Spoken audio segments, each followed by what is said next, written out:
Hello everybody, Incon here, back with another guide. Sorry guys that I wasn't doing guides and builds and stuff for so long. I've been so busy with Twitch stuff, and I've been doing the charity fundraiser this week, and I've been trying to release a bunch of other different types of YouTube content like highlights and full rank games and stuff. But we're back to what we were founded with, which is some guides, and we're talking about Khepri, one of the newest supports outside of the actual newest support, Guardian that is.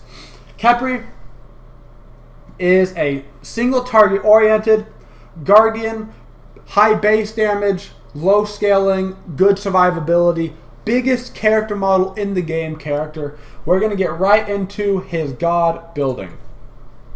So how are you building Khepri? You have two options at the start: Watcher's Gift or Vanguard. Watcher's Gift, I generally recommend if you have a passive lane partner. You have Rama, you have Freya, you have Shibalanke, right? These are passive characters that are not going to be getting kills in lane. I would go Watcher's Gift. If you're playing with an aggressive ADC, Medusa, Apollo, Anna, all of these people are looking to fight early.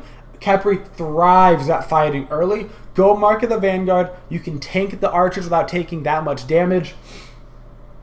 It will let you get early kills. You also can get away with the mark of the Vanguard because your mana consumption is so low that you don't even really need Watcher's Gift. It's just good for the gold. With those two starter items, you're going to be getting health potions and mana potions, of course, and you want to have your wards down here ready to be bought.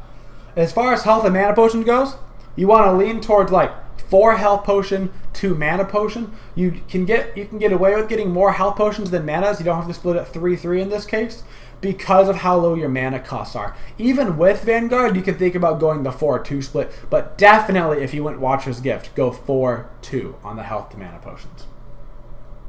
Going into our core items, I guess we should finish up our boots up here. Your boots that you want to get pretty much every time on Khepri is Shoes of Focus.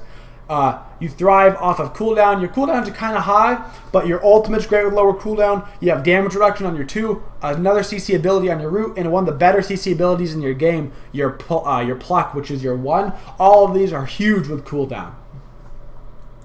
Going into your core items, you've got 3 core items that you're going to get in probably any given order.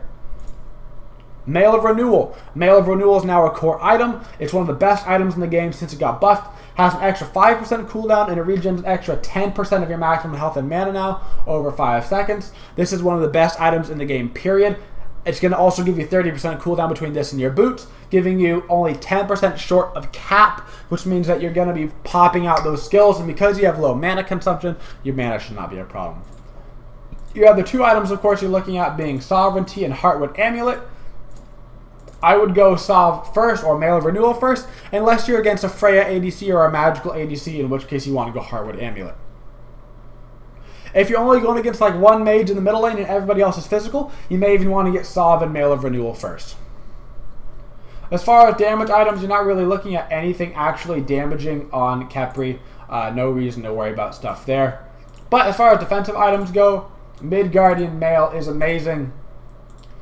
Pestilence is extremely useful now because of what they did to healing reduction. For those that don't know, Weakening Curse only reduces 65% of healing, not 100%. So any possible healers, Pestilence is an item you're really going to want to be getting.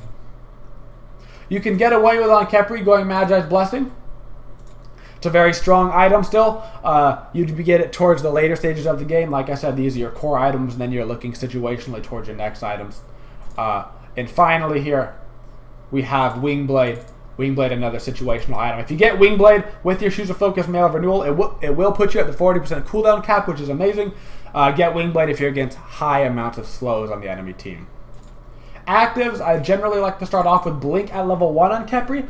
Another option is to start off with Creeping Curse at level 1. Both can lead to early kills. Both are situational.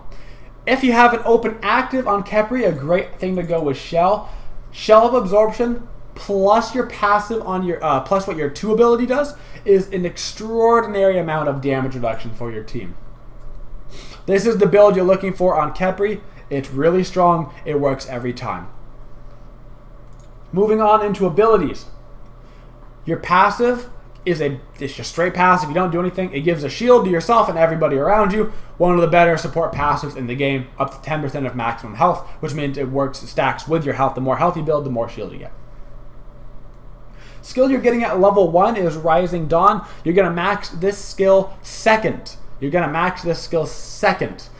This is basically your lane clear. It's also your damage reduction. How the damage reduction portion works is if you hit a teammate with it for 3 seconds, they have the damage reduction starting at 20%, moving up to 40%. Now you see why that skill combined with Shell is so strong. Shell gives the extra percentage reduction plus flat protections. Level 2, you're getting Abduct. Abduct is the skill you're going to max first. A lot of people don't like maxing this first. They want to max the 2 first. But early game, the damage reduction isn't going to be that important comparatively to the pull duration. Pull duration up to 2.3 seconds. This skill, think Sobek Pluck, but it silences and pulls slowly with you. For 2.3 seconds, they're essentially, mages are useless. The only way to get out of it is to like beads out of it. Nobody wants to beads it because it's not like a hard CC. It feels like a soft CC, but it's actually a hard CC. It's really strange. It's extremely effective and it does lots of damage early, and it's actually great wave clear. It does do damage to minions. At level 3 and or level 4, you're going to pick up your Solar Flare and max this last. Basically, it's just a root that you throw out. It's got a little bit of a delay in a circle. Then it roots them. Roots don't have any DR, I don't believe.